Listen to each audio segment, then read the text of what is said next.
Hi folks, we're in the old workshop in the basement.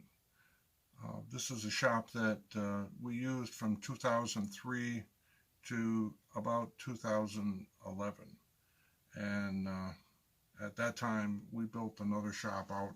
We built a new garage with the shop out there. This one really wasn't working for me.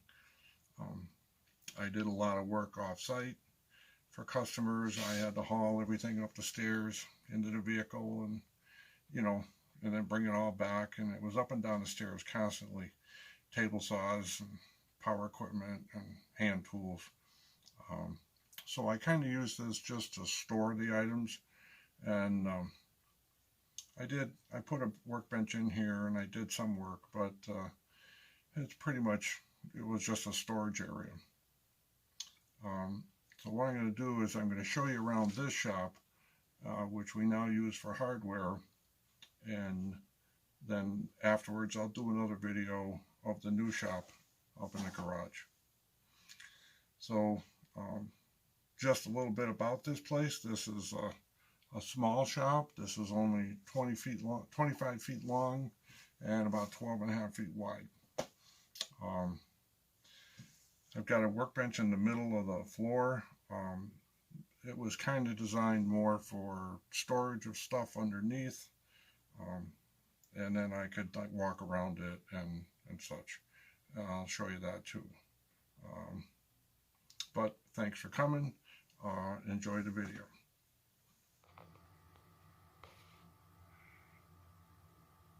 So welcome to the old shop. We're in the basement. We're underneath a ranch home. There's not a lot of space here, and what you're looking at is the tools left over that I did not move up to my new workshop. This is basically the storage area that I used where I had my saws and hand tools, power tools, that kind of stuff like that. This little nook here was specifically built as to hold the weight of a brick hearth that's up above on the first floor. We needed it for load-bearing reasons. So I used it to block it out and put my power tools in here. And I had everything labeled for a spot, as you can see. There was a drill there, and I had some other stuff over miter gauges and such. I still have a few things here. There's a key machine there, and there's an old miter saw I got from my grandfather. And then over here I had another nook left over, and I put a little shelf in there, and I thought I'd use it someday for a little bench or something, doing small work, but that never materialized. And then coming to the side here, there's an odd looking, like a cabinet, and that deep set space held a toolbox. So it was like level with the top. And of course that's gone out to the garage. Then coming this way, I had this unusual looking bench that held an anvil at one time. And then my tools for working on the anvil were hanging up above, and those are gone. Behind that is this unusual piece. These are where I hold all my bars, the heavy duty punches. There's crowbars over there, and each spot is deeper than the next, so the items will hang down. The resulting space left over, I have an angle grinder in there, some grease tubes, oddball stuff. Again, things that haven't made it out to the new shop yet. This bump out covers a cement stiffening pier that holds the basement wall up. So I just covered that up, and I ran some power in there so I can run a freezer. My spray paints, which I keep here year round because of the weather in New England. You never know when it's going to freeze. And then looking down into the storage area of the shop. You can see the machine screws and nuts on the left. I've got nails way down the end. I've got staples in there. And I'll show you in detail in a minute.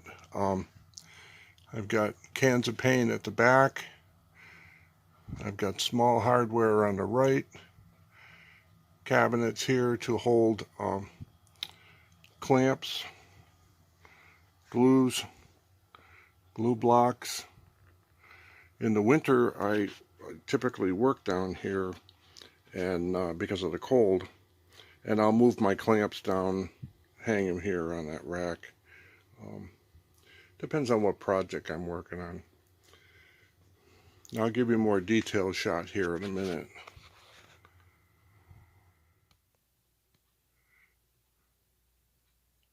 So this is the workbench.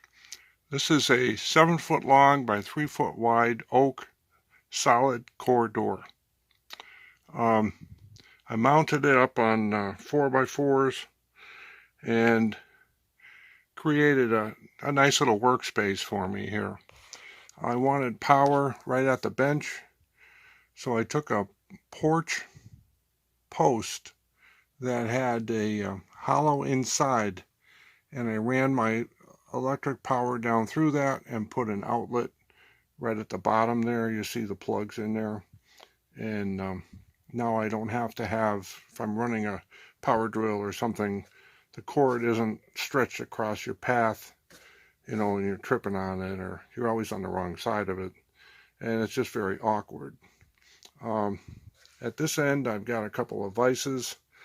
I've got one of my favorites is the Parker number 22 on the back. It's very heavy duty, and it's certainly been around a while. It's from 1867, but again, it's one of my favorites, and I kind of baby it. The one I use the most down here is this Littlestown number 25, and you can see that it's in need of a good cleaning, and maybe this winter I'll tackle that, because I've got these two plus one upstairs, so they all probably could use a good cleaning. At the other end, I've got this light, which I can move, you know, pretty much anywhere I want. In the winter, I paint signs here, so that comes in real handy. I've got a string container, you know, the old school, you know, ball of string in a can. I've got magnetic bars up on the ceiling where I keep my small hand work tools, stuff I use the most. At this end, I constructed this years ago. It kind of takes more space than what it helps, but it's long bars. I've got some steel bars here, rods and things, and I use them on occasion. Some piping, and sometimes I find stuff that I need, and most of the time it's junk. It probably needs to be cleaned out. And then this is for just smalls. Just those small things you don't know where to put, and what to do with them, but there they are. So it's for my sign painting. And then underneath, this was set up when I originally built it to handle things. This was a space for a long level, and there was measuring tools here.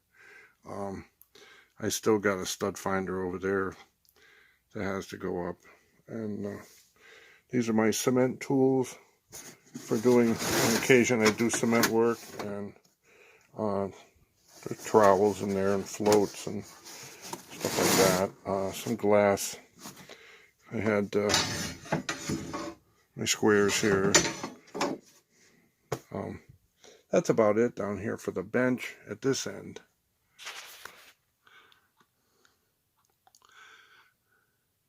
This is my nail cabinet. Every project that you do, I'm sure everybody knows this, you end up with excess nails or screws and stuff. Well, this is where I bring all my nails, and they come home to roost, and I pack them up in these little containers. These are like leftover containers. I got these, I think, at Walmart, and they've got this nice lug on the top, and then the bottom has, you know, the opposite shape, so it fits together neatly, and they hang in there pretty good. This is all stuff I never wanted to throw away, and I do use it on occasion, but it doesn't warrant taking up space in the workshop, so it comes down here to stay. And when I do need something unusual, I know I can come here and find it. I've got aluminum nails here, different sizes, finished nails, a lot of different size finished nails. There's some air gun nails, real small stuff up on the top. And then as I go further down, I've got some framing nails, common. I've got plastic roofing. I've got duplex nails in a couple different sizes, spiral nails, more roofing nails. I've got a lot of roofing nails.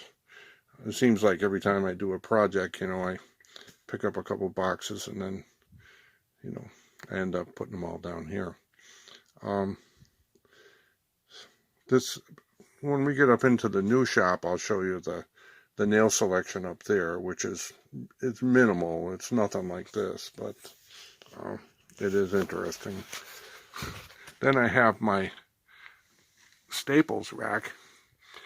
This is where I keep my guns and the staples that go with them.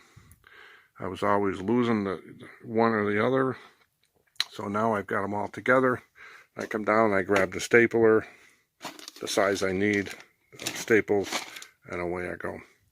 And I've got a Craftsman stapler someone gave me, so I have a few staples for that, but I tend to use the Arrow.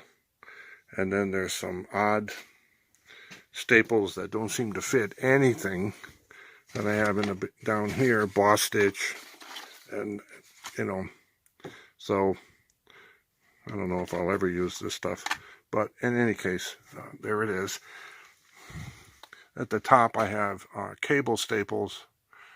You know, when I'm doing wiring or something, I can nail it up. There's stuff. There's some small ones for just plain wire. Next to it, I've got my sheet metal pieces for repair, mostly aluminum. And then I have a wide selection of the hose clamps. I keep those up there. You never know when you're going to need one. When you do, you need it right away. So it's good to have them on hand. This rack holds all of my machine screws and bolts. I have nuts. You see some with coarse threads, some with fine threads. I start at the smallest up top here is number 4, and I go all the way down, one larger, down through number 10. Over here on the second shelf, it's 10s, 12s, and into a quarter 20s. I can find just about anything I need here at a glance. For example, here on the 3/8/16, some of the lengths are a little longer, some shorter, but at least I know if I'm looking for a 3/8/16, it's in that bin. It's a lot easier than dumping out large jars of mixed nuts and bolts and weeding all through it. This is an example of what I use. I got these at Walmart, a couple of bucks, and I keep a supply of them. And then if I find I have sizes I don't have bins for, I just set them up. It's kind of a work in progress.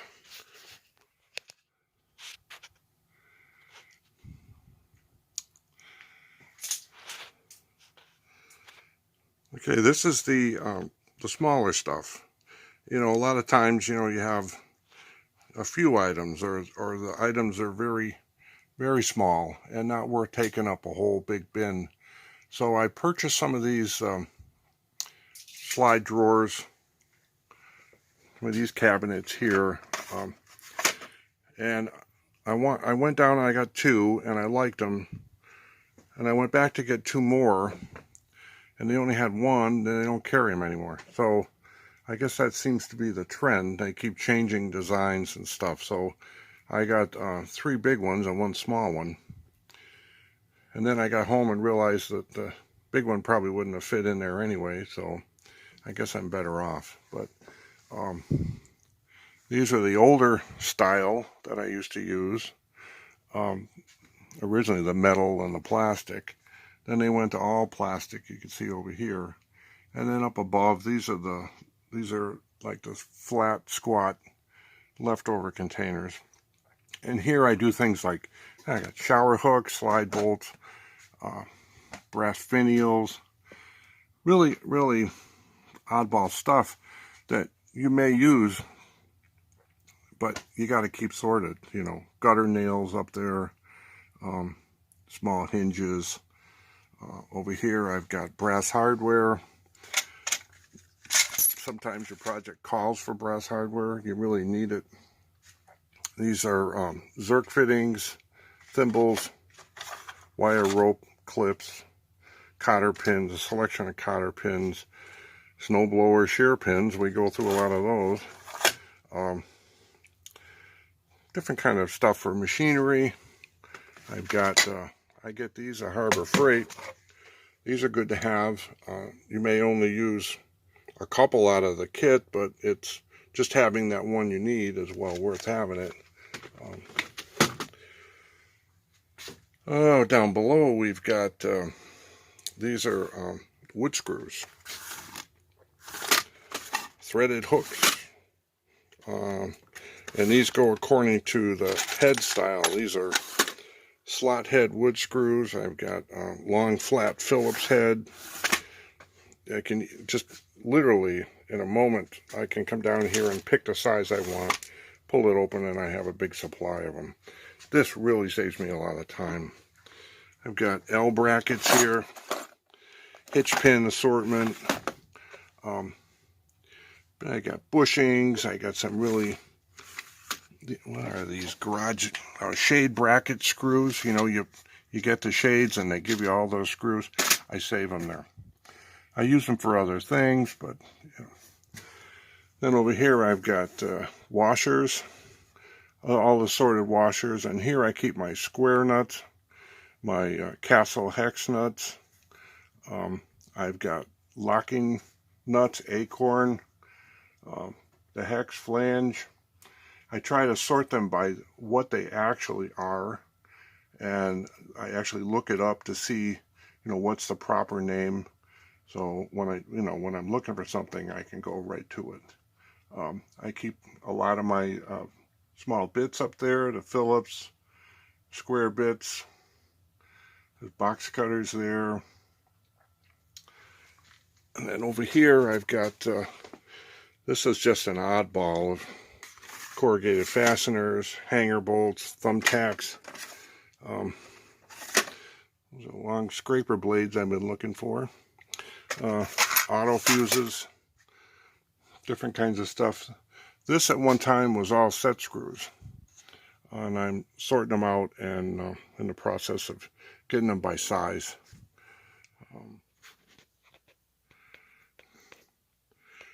These are some open shelves underneath the rack that holds all the small hardware. And this is stuff that is just so bulky it won't go into bins. I've got some door hinges there. I've got coat hooks, inner tube material, shelving brackets. There's a bin of reflectors in there, fence parts for chain link fence. There's washer and dryer feet assemblies. There's stainless steel chimney parts. It's all kinds of stuff that I use from time to time. I just kind of go through it, look at when I'm looking for stuff for certain projects. And once in a while, if you're doing something for a customer, you'll be able to find a use for this stuff. This is the back end of the shop. This rack holds my oil paints for sign painting. I've got a bin of lag bolts there. I've got computer cables, phone cables. I've got some leftover tile. Just oddball stuff that can't go upstairs because of the extreme cold here in New England. Everything freezes on you. The solvents there, I just had to bring down because it was over 100 degrees in the shop upstairs, and I didn't want that stuff up there. I share the space with my solar electricity meter. This is where I take my meter readings once a month, email them in.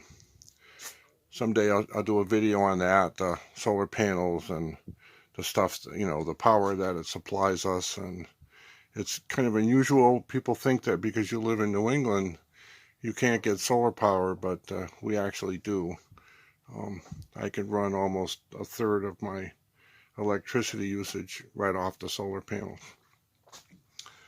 These are sign painting brushes. I'm in the process of building a small cabinet for it. When the time permits, I work on that. It's just not a big deal. I got some extra hose for my air compressor, knee pads. I keep, this is where I was storing my steel wool. These are just clear gallon containers cut down, screwed to the wall. I keep my tape up there. This is kind of like a dead area now because I no longer work down here. Mostly I'm in the shop. This up above, this is hard to handle, but this was something I saw years ago. It hides up in the ceiling, and I was keeping sandpapers in here and stuff like that, but it's difficult to deal with, and now I kind of find it redundant. So I don't know. I don't use it. It's just there. And pretty much that's it for my hardware shop. Later I'm going to do a video of the new shop upstairs. So, if you have any questions or suggestions, or if you want to buy some hardware, this is probably the place to call. I'd like it if you subscribe to the channel. We're going to be doing more videos on the stuff we do for home repair, things that we do to get ready for the different seasons, tune up on the snowblower, bringing firewood in because we burn firewood. I'll give you a tour of the sheds that I built out back. And that's what I used to do, is I used to build sheds for people, sometimes decks, but mostly sheds. And that's kind of where what my forte was. Now I'm retired, so I pretty much don't do that anymore. So thanks for watching.